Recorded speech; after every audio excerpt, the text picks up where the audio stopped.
Welcome to the Happier Life Project, the official podcast from the award-winning mental health and wellness app, My Possible Self, hosted by broadcaster and journalist Gabby Sanderson. October 24th marks United Nations Day, a time to celebrate global cooperation, human rights, and peace. But have you ever wondered what a just-turned 80-year-old international organisation can teach us about living happier, calmer, and more connected lives today? Welcome to this special bonus episode of the Happier Life Project. I'm Gabby, and today we're exploring how the principles that guide the United Nations, empathy, collaboration, and action for the greater good, aren't just for diplomats or politicians. They're tools that can help all of us reduce stress, improve well-being, and find deeper meaning in our everyday lives. Today on the show, I'm joined by Aliza Ayaz, the youngest United Nations Goodwill Ambassador in history, a trailblazing climate activist, and a visionary social entrepreneur. Her story is one of courage, conviction, and global impact. From a childhood shaped by diverse cultures to standing at the forefront of international climate diplomacy, Aliza has come to understand that inner peace and global harmony are deeply linked. We dive into how her multicultural upbringing influences her worldview, and what it's really like to speak truth to power, often as one of the few women in the room when addressing global decision makers. Aliza shares the raw realities of activism, the emotional toll, the necessity of prioritising mental health, and the role of faith and resilience in sustaining hope. So from global peace to personal peace, this conversation is a reminder that the health of our minds and the health of the world are more intertwined than we might think. Ready to find a healthier, happier you? Let's get started.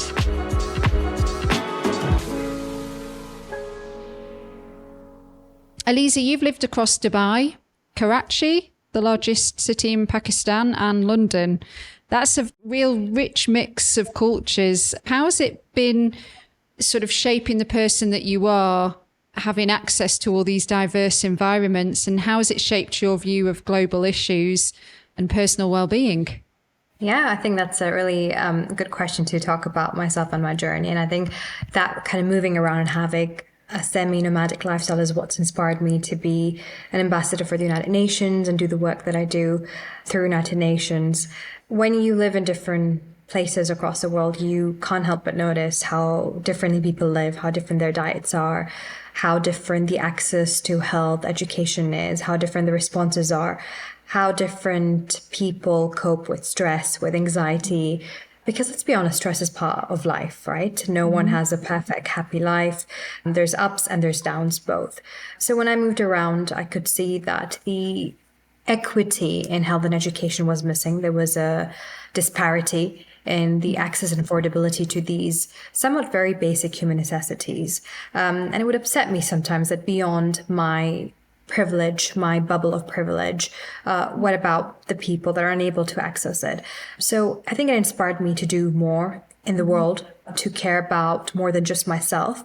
And the second thing that it did for me was to broaden my horizons in a way that I would think in a multifaceted way. I learned to think that everything is multidimensional. So no environmental problem is just a climate problem. No health problem is just a health problem. Everything seems to be connected with economics, with data, with the geopolitical tensions. And it erupts into these ripple effects that will sometimes go into a vicious cycle.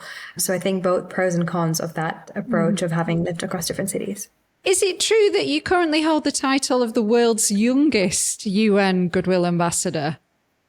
To the best of my knowledge, yes, I'm still the youngest one. Wow. What does this role involve? Because for novices like myself, how do you get selected? And tell us about it.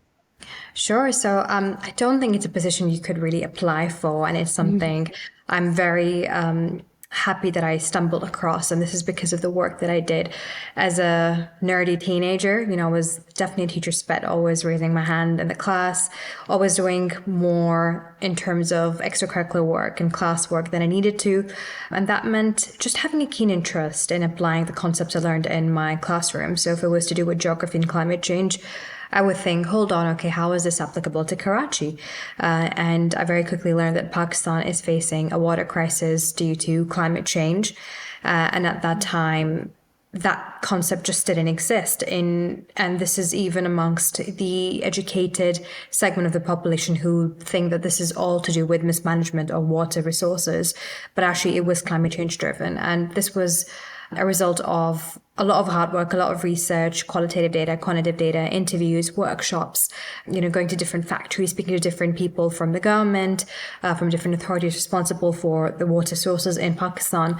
And I published this research paper, and I ended up submitting into the United Nations Development Programme, which coincidentally had a conference and had a call for this subject matter expertise. It got accepted. I was invited to Islamabad, and I was a 16-year-old presenting this paper amongst politicians and scientists with loads of experience and degrees under their belt. And, it was very nerve-wracking, but it also made me think that there is no age. There is no prerequisite of, what color you need to be, what gender you need to be, what age you need to be, what education background you need to have to do something for the world. So, through that, my work was recognized by the United Nations. I ran a lot of campaigns for students to get involved in youth diplomacy, in health and climate, and doing better for the world and deciding their future, getting a seat at the table. And ultimately, I was offered this ambassadorship. In terms of what it entails, a bunch of different roles, and I really like the diversity that it entails. Sometimes it is a lot of speaking to people. And I know that can sound really simple, but how you speak to different people, different facets of our community, of society, of diplomatic missions is completely different. So the language and the terminology you'd use for one segment of population would be very different to the jargon you would apply and the technical wording you would apply to another think tank, for example. So when you're an ambassador, you're presenting the thoughts and the genuine concerns, the ethical side, political side of normal, ordinary citizens, not powerful people who've got millions in their pockets, but actually general citizens whose lives are impacted by this day to day. Wow, that's incredible. Do you get any guidance or steering on how to formulate these projects and speeches? Yep. So through the United Nations, we do have access to a number of resources. The best thing about it is live data. So daily, we're receiving lots of case studies about what's happening on ground, how it's changing. Whenever people question, what science are you basing this all on? And I say science is evolving. Science is informed by the truth that's very much happening on ground. So we're guided by as many facts, figures, and real life experiences as we can. There are hardworking people, teams on the ground that will provide powerful personal stories to share with the world, and that helps give a voice to these vulnerable communities as well. And so this all kind of started before you went to UCL and founded the Climate Action Society? Yes, it did. And oh my God. I think it's been about 7 years now with this role. Goodness me. So let's move on to, you launched the Sustainability Symposium, all whilst being a student. So what sparked your decision to turn this concern into action? I think it was the fact that a frustration almost of I have to first finish high school, then finish university, then get a few years of experience, and then get into a good firm, and then have connections, and then finally maybe I'll be at the level of where I can make some change. But I said, who's decided the rules? I just started questioning that. And, I will give big credit to my parents, Dr. Aliza Ayaz and Aliza Ayaz, who have always been people who make things happen and who've always been people who have done more than just for themselves. And since we were children, the three of us siblings, we've been inculcated in us a sense of just question, how can you apply what you're actually studying? So when we went to school, those 8 hours of school, those lessons were interesting to us. Yes, sometimes, we would slack and we would make fun of the teacher, or we would tease the teacher. We had those funny moments as well. But, mostly we really enjoyed it. And that meant we didn't have to spend extra money or time outside of school looking to get extra tuition, understand what those concepts that we'd miss in class are. So the Sustainability Symposium, it was driven by the lack of academic and expert-led formal gathering that was live, that was very much a result of in-depth discussions being brought forward to the diplomats and to decision makers and policy makers. So really it was a forum for activists and practitioners to come together and solve the complex challenge of climate change. It's so very, very impressive. It was about a year ago, I did a podcast episode on climate change and mental health. We called it Anxious Earth, Anxious Minds. It was with Dr. Emma Lawrence. Being honest, I don't think it got the traction that I hoped it would compared to some other topics. And I wondered, have you ever come across that where you feel like, 'cause obviously a lot of people do listen to you, but do you ever get a bit weighed down or frustrated that you're like, this is so important, why won't you just pay more attention? Because that's how I felt after the pod aired. Yeah, no, absolutely. I think when you are in the public eye, or when you're doing something that is for the public audience, you have to be ready to accept low traction, low engagement. And, some people will call that failure, but I think that's really just part of the journey. I've seen activists my age and even older talking about burnout and demotivation, having reduced self-efficiency.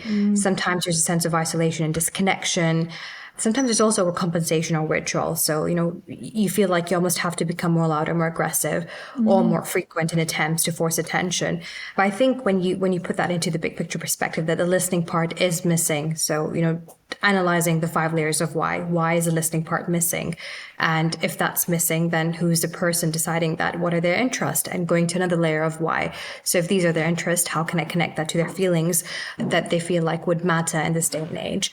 And the truth is, my generation, Gen Z, is really busy. They've got short attention spans. They've got competing priorities, whether it is getting a good job, good internship, getting into a good postgrad, or starting a family, or earning lots of money. And there's no shortage of world crises that can sound overwhelming. So in that perspective, when you put yourself in your shoes, you need to think, what is the kind of media that they will consume? What is the message that they will consume? So a boring climate workshop might not be the answer, but a quick 5-second TikTok that leads them to another link could be. Good point. Well, a lot of our audience are Gen Zers. So what would you say to them about this particular topic if I can give you that, let's say, TikTok time to get your message out there? Oh, it's a tough one. I probably do something funny. I think humor is a way to get through to people if it was the actual TikTok skit. But in terms of kind of relaying a message to my generation, I will emphasize that your purpose is your compass. And that's what we grow up believing in this almost like a rat race of life. So simply chasing a title or a high salary only gets you so far in life. So you don't need to compromise this. You can still have all of this while working with companies, institutions, and inspiring them to meet the standards for authenticity and the ethics that will attract you to stay there and will ensure that there's a better future for your children and for children after that. At the same time, I will say that mental health is a boundary. It's not a weakness. So if you feel like in this pace of life where you're doing so much and you feel like you're overcompensating, setting boundaries, demanding for better work-life balance, prioritizing your mental health is not quitting. It's not being quiet. It is a sustainable long-term strategy for professional and personal life. So keep enforcing that. Another fantastic answer. Since this episode is part of our United Nations Day special, I'd love to explore just for a little bit this theme of peace. It gets used a lot, the word, and it just feels like this distant diplomatic goal, which is something that world leaders use to negotiate. But for many of us, especially young people navigating uncertainty, like you just talked about, do you think peace has to start from within? Yeah, very good question again. And I think if you really boil down to the definition of peace, there's two categories that we often put this concept in, right? So there's negative peace, which is the most basic definition. It's the absence of violence, of war, of direct conflict. It is a fragile state, and it is achieved by merely silencing the guns or ending hostilities. For example, a ceasefire or a treaty. To what extent is that in our control? To what extent is it in different countries' interest is a debate that we'll never be able to solve, I think. On the other hand, we've got positive peace, and I think this is more deeper, it's more desirable, and it's a more stable condition. So it's related to the structures and attitudes that actually create an equitable and just society. So addressing the root causes of conflict, whether it's poverty, inequality, and the lack of political representation. And that will root from the peace within. So if you have a lack of concerns in your body about, where is my job going to come from? Where is my human capital? Do I have good relations with the neighbors? The free flow of information, my data is not being abused. That positive peace, if that's inside and you're not fired up with concerns, then of course you feel more motivated and you have the energy to go out and fight for the needs of other people and other generations that might be suffering, and the kind of internal dimensions that are part of the peace of mind.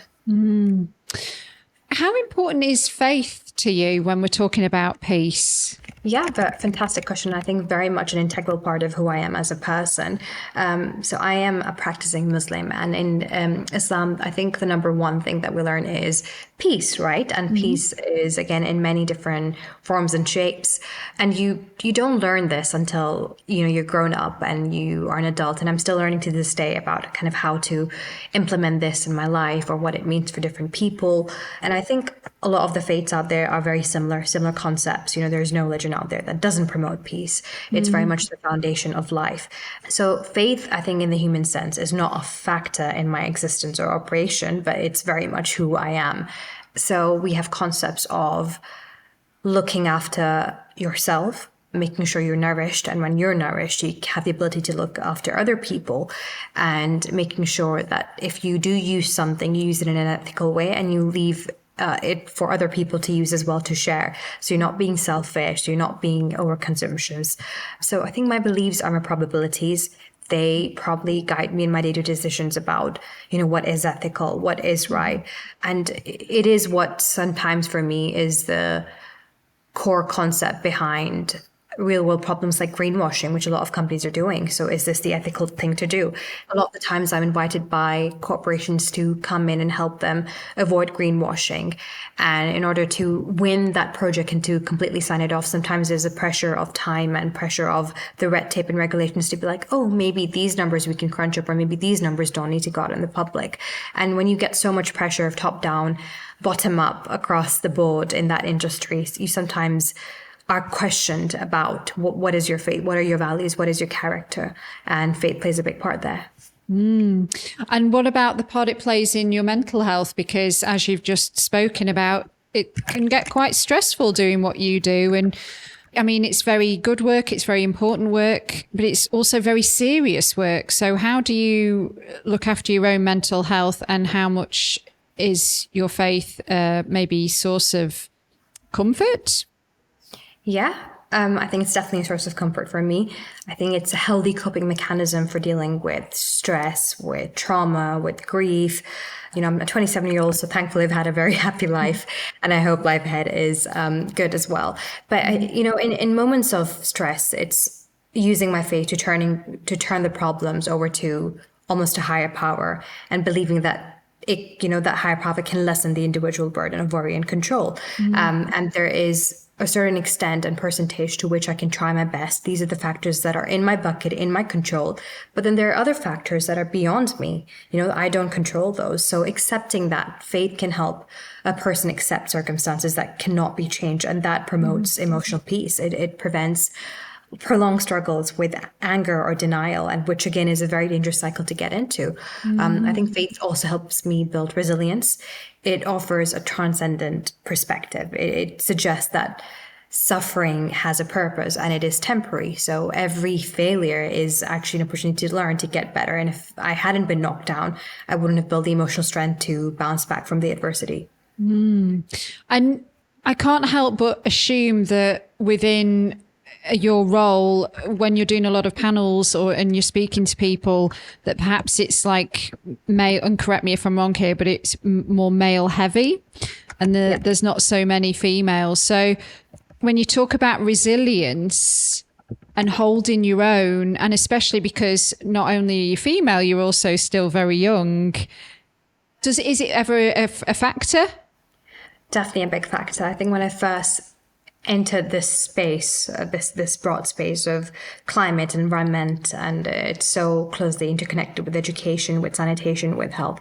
I was often the only female in that room, barring if it was, other female activists, which there are a lot of, and I'm really proud of that fact. But any kind of decision-making panel, any decision-making authority, committee, thought leaders, panels, always white old man. Yeah. It didn't really stand out to me until it just became a pattern. And I was like, okay, this event was males and white males. And then that event was also white males. And then it just kept continuing. So I think that kind of male heavy presence does get to you sometimes. And it's like, where's the gender parity that we've been trying to achieve across all levels? And it's a major ongoing policy of priority. And you will see this disparity at all levels of society still, but I think more so in the climate space. We are getting better. This is not to say that improvements haven't occurred, and, women have really had to fight across decades and decades, fight hardships and, very strange concepts of why women can't be at equal systematic and cultural facets. I think the source pool isn't lacking. It's more so also what is the frequency or level of access to leaders that, let's say, look like me. How many people are out there that will say, okay, there is a female leader who is this age and this woman of color, and, they'll quote someone who's only been able to achieve that success after so many hardships. So there is no precedence of giving the same level of opportunity and access to a woman, especially from, let's say, an underprivileged background, to come and present this. There's, my firm belief is that there's hundreds of women out there that are more intelligent than me, more well-spoken than me, and know the concepts better than me, but they were not able to get the opportunity that I was. So in a sense, I always acknowledge this, that I am where I am because of the privilege that I have, but I'm hoping that at the least I'm doing the right thing at the right place and I'm the right person to do it. Well, you're setting a fantastic example, that's for sure.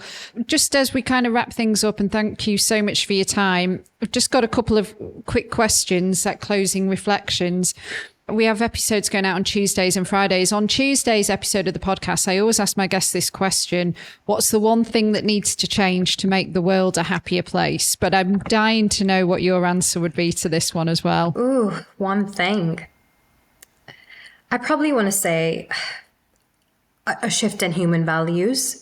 I think we've got really distracted as a generation about what really matters. And I think if we reshift that and bring to what's paramount, perhaps we can acknowledge the big priorities that exist in front of us and unite as a population. And finally, United Nations Day celebrates global peace. If you could leave our listeners with one lesson from the UN about living happier, calmer and more connected lives, what would it be? Sure. I think ultimately the need to change, it's often summarized by the absence of one key human trait in global governance, and that is radical long-term cooperation guided by shared values. So if we are instead guided by narrow self-interest and short-term thinking with a mindset of global stewardship and genuine empathy, most of them would just follow naturally, right? We need to negate that narrow self-interest and come forward with the long-term cooperation. I think that is ultimately going to result in a chain of events, a chain of priorities. We would prioritize a more livable planet, fight with climate change. We would see the world as a place that prioritizes the well-being of all people as a collective investment. So poverty and inequality are issues that we would address. And that would result in, we would invest in education and critical thinking, which is dealing with misinformation and social division, which is spreading like wildfire at the moment. And finally, we would resolve conflicts through diplomacy and mutual understanding rather than through encouraging war and political instability. I'm going to say it one final time. Amazing answer. Thank you. Aliza, thank you so much for today. I really, really appreciate it. If people want to find out about you more and the causes that you work with, and you've got so much going on, you've got a website. We'll put the links in the episode show notes, but it's alizaayaz.com. And then Instagram.com is alizaayaz_ at the end. Yeah. Thank you. Thank you, Gabby, for having me and for all the wonderful work that you do to bring stories to life. Hello, friends. It's Gabby back with you. If you are suffering with your mental health, there is a crisis button on the My Possible Self app, which will signpost you to the correct information for immediate expert advice. Those of you who are listening on one of the podcast platforms, the My Possible Self app is completely free to download. You can access all of the content, so you don't need to worry about it costing you anything. If you found this episode helpful, please do subscribe and leave a review and share it with your friends. And to find and follow us on social media, we are most active on Instagram, and you can find us at My Possible Self. And I've been at Radio Gabby. Until the next one, do take care. Bye for now.